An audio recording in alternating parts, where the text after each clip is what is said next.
Hey YouTube, how are you? I am looking quite deliciously springy today, which is good, because in this video I'm about to get down to the get down, okay?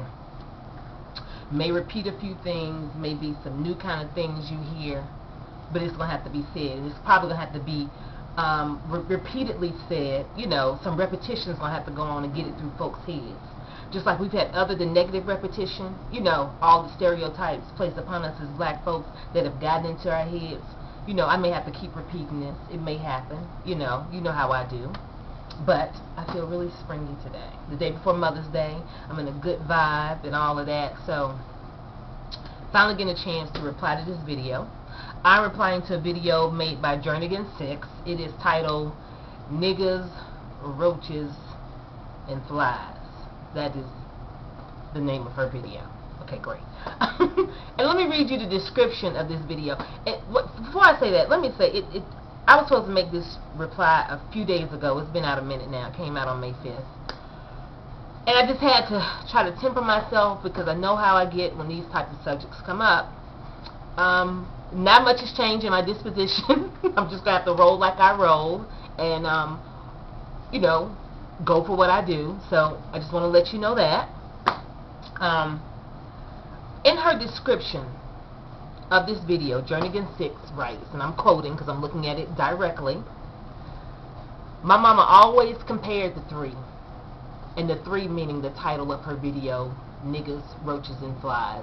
She says, my mama always compared the three and came to the conclusion that they are three of the worst pests you could ever encounter. I'm going to read it to you again because I want you to get what I'm saying, get what she's saying, get what her mama told her. My mama always compared the three and came to the conclusion that they are three of the worst pests you could ever encounter. Right there, let me know when I start this video after somebody sent it to me what most likely this video was going to be about, and didn't disappoint. Disappointed in the rhetoric, but it lined up with what her mama told her about niggas, roaches, and flies. I want to say that during these conversations we've been having on YouTube about black folks and how fucked up we are, mainly that line of thought comes from us. And in this instance, it came from a parent that passed it on to her own child. Many of us hear these type of things in our families on a daily basis as black folks. And then those folks who raised us and reared us expect us to grow up to be some type of human being that's whole in their community, appreciates their community, and loves their community. But when you grow up with that type of rhetoric, folks, when you place it upon your children, when you speak that out of your mouth daily on a continuous basis, and some of you do, you know who you are. Don't be surprised if you have a child who, A, cannot get along with black people, always think black people got a problem, supposedly wants unity, but really can they, because they think black people are like niggas, roaches, and flies. The fact that they would even refer to us as niggas, which is, you know, a whole nother conversation in itself. But then to put us in the same context as roaches and flies says a lot about the mentality of some, not all, some, but enough where it needs to be pointed out, black folks in America today. She then goes on to say in her video how she has worked with black people, and there's supposedly always a problem. Not noticing the one common denominator in that problem is herself. And I've said this before, people, this is not a race thing, this is not a color thing, this is a people thing, a human thing, an individual thing. If you find yourself in the same situation over and over again, no matter what it is, whether it's a bad boyfriend, you continuously have bad boyfriends, bad girlfriends, bad husbands, you can't keep a friendship, no matter what color you are, nationality, ethnicity, whatever you want to call it, the most common denominator in those situations is you. So then we have to step back and look at ourselves and see where we are coming from. What are we bringing to the table? Because many of us, when we say some of these things about our own folks and claim how fucked up our own folks are, we will say, oh, but I got it together. Not realizing that when you make those all-inclusive statements, when you place those stereotypes on your own folks, you are indeed talking about yourself. Please don't try to exclude yourself from this. No, you cannot do this because you said black folks. And most of the time, most of you say all. You know who you are. That includes you too, since you are black. So you say. That includes you also. That includes your mama, your daddy, your greasy grandma, whoever else you want to put into it who is black. So when you make these statements, oh, men ain't no good, men ain't shit, whatever. You're talking about your daddy, your brother. Women ain't no good, women ain't no shit, whatever. Talking about your mama, your sister, your greasy grandma, as I said before. If you're a woman and you make these statements, oh, black women this, black women can't get along, black women are messy, black women, you are indeed talking about yourself. You know who you are.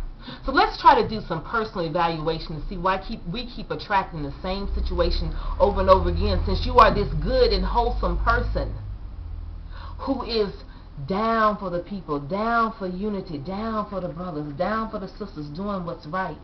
But yet you keep having the same experience over and over again.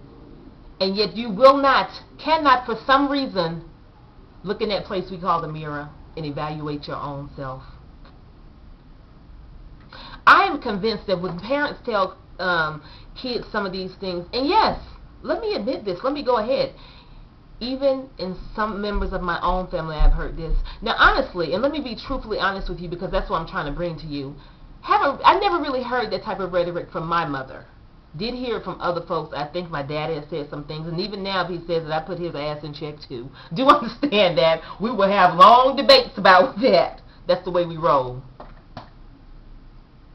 So I'm not excluding myself or my family from this, because I think this is something that has been ingrained in us. And it's time for us to realize it, to really look at our experience and say, damn, is that true? Because if it is, then I am fucked up too. That is really what you have to say to yourself. Swallow that bitter pill, since you want all the rest of us to do that. You fucked up too. And now here comes the ambulance, right? Okay, but I'm going to keep rolling. I'm like, gee, I ain't editing. I'm just going to keep going. Then Jernigan goes on in her video to talk about the quote-unquote, we've all heard it, the crap barrel mentality. You know those things you always hear about us, how we are crabs in a barrel, pulling each other down when one tries to get out. So I looked at that theory, as I have done before, and realized that when I've been to the beach, crabs in their natural environment are cool when they are left alone. When they are left to do what they have to do in their natural environment, to live their lives on their own, by their own rules, in their own way, crabs are fine. It's only when crabs get in hot water that crabs claw over each other trying to get out. America being in that hot water that some of us keep pouring on our own selves. So you really have to look at that mentality and realize crabs left alone are okay. But any crab in the barrel, whether you are red, yellow, black, and white, when that hot water comes in, your ass is trying to get out. That is not a black thing. That is not a white thing. It is a people thing. It is a human thing, folks. Stop just heaping that on us as black folks. Whenever anybody gets in a tight, they are trying to climb and claw to get their way out. Sometimes you leave a climb and claw over your own mama. And you know you will, because that is a human instinct to try to get out. Not a black thing, I repeat, not a white thing, but a people, human thing. And we, as black folks, no matter what you heard, forget what you heard, are indeed human at the end of the day. That is what we are. There is no predisposition to fucked up behavior. There's a predisposition to human behavior, which we all have. And stop, oh my God, please stop folks who have worked in corporate America pretending like white folks have this solid solidarity and they just got it going on and they doing everything by the book and taking care of each other, because you know it's not true. You know it's not true, yet you will not even acknowledge it and tell the truth about that. You can have 20 fucked up situations with a white person, but I will never hear you say, some of you, not all, some, to the point that it needs to be pointed out, how fucked up white folks are, fucked up this, fucked up that, fucked up this. But you can have 20 encounters in one day that's bad with a white person, have one encounter with a brother or sister that's fucked up, and then it's all of us. We all fucked up. T-Mop made a video in response to a video I did about a week or two ago. Ebony the artist made a comment in that video.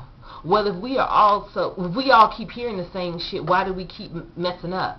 She was responding in T-Mop's video to my video where I had said we've all heard this type of negative rhetoric about ourselves before. I did reply to her, I don't know, why do you keep fucking up? Why do you keep messing up? Meaning, since, why do we, when you say we, that means us, you fucking up too. But oh no, she could not take that blame upon herself. She then came back and said, oh no, when I have a problem I address it and I correct it. Oh really? Really? Okay, so you excluded from this. You the perfect one. I doubt it. We could all look in the closets and backgrounds of folks who make these all-encompassing stereotypical statements about us as a people. Some shit may find out of that damn closet that you never wanted to damn see, and you will damn try to nail that closet shut. Believe that. I started taking inventory of the folks, maybe at face value, but maybe just by their actions, who make these statements. And I have come to one conclusion. The ones who make these statements about us, who say how fucked up we are, no unity, never shit, ain't gonna be shit, one shit from the get-go, are the main ones who ain't shit, ain't gonna be shit, and one shit from the get-go. I want you to keep an eye on these people when you hear these statements, even if it's yourself, and it's okay if it's yourself, as long as you know that yourself needs to get together. Self-inventory is always a good thing, because when self is in a good way, when self is doing what self needs to do to prosper and become a good human being, you will attract good shit to you. So be not mistaken when folks say, oh, I've been in this situation and that situation, I've been good and nice and they just didn't like me and all of this and all of that. You's a lie. I submit to you that you are a lie, because when you are as good as you say you are, when you are doing what's necessary to become a good, yeah, you're going to have trials and tribulations because you are human. We all do. But when you're in a good place and a good space, you attract good stuff to you. I'm a living testimony to that. That's how I know, and other people are too. So you always need to do self-evaluation when you keep having messed up situations, keep running to folks that's supposedly messing over you. And figure out what you are doing. What can you do to attract real goodness in your life and not pretend like it's everybody else and they're just picking on you. There then was another video, and I got to find it right quick because I am running out of time. I've actually gone over my time, but I don't want my tape to run out. That I shared with some folks this morning. Let me find it right quick. Hold on, here I come, y'all.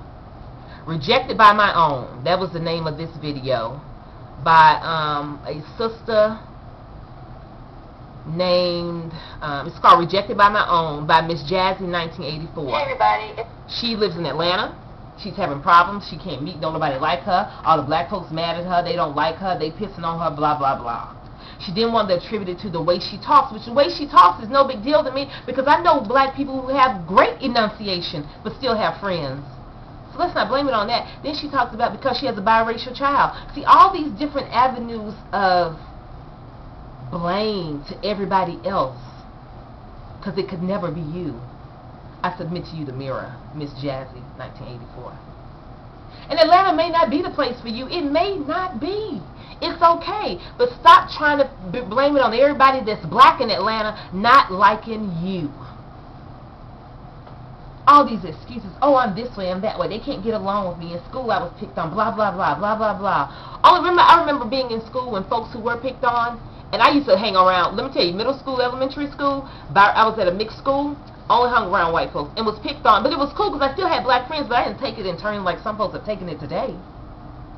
But I realized in life that when folks supposedly can't get along with their own race, and then, or else, forget that, or have people saying to them, oh, you think you this, you think you better, whatever, because most likely you are most probably, not all the time, I'm just saying, acting that way.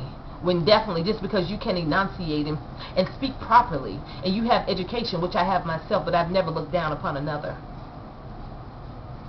When you can do all these things, how are you interacting with people? Are you acting like you're better? Is it true? Is it true? So we also need to accept our own blame and faults in this game and stop blaming it on our race, black folks. Blaming it on everybody else but yourself. In the case of Jernigan 6, I must say this, and I am treading, I know, lightly on this, and I'm sorry. I apologize in advance for what I'm about to say. Jernigan 6 might want to blame it on her mama, and I say that because of what she said that her mama said as she was being raised, and her mama always said that, which has no doubt gotten into her psyche and probably fucked her up and built up walls against her own people. Then when you come in contact with your own people and you've heard that all your life, you immediately have a wall, whereas your own people don't even have a chance with you because your psyche is already fucked up. I thank you so much as usual for listening to me, allowing me to go on. As I said, I am looking quite springy and jazzy today. I hope that you have a great Mother's Day. I hope that you have a good life. I hope that you will turn around some of your thinking about your own folks, black folks, and look in the mirror and do self-evaluation. Then we can really come to that place where some of you say that we aren't, but some of us are there. We're just waiting for you to come on up and get with us and really love yourself and love each other. Thank you so much for listening. Have a good day.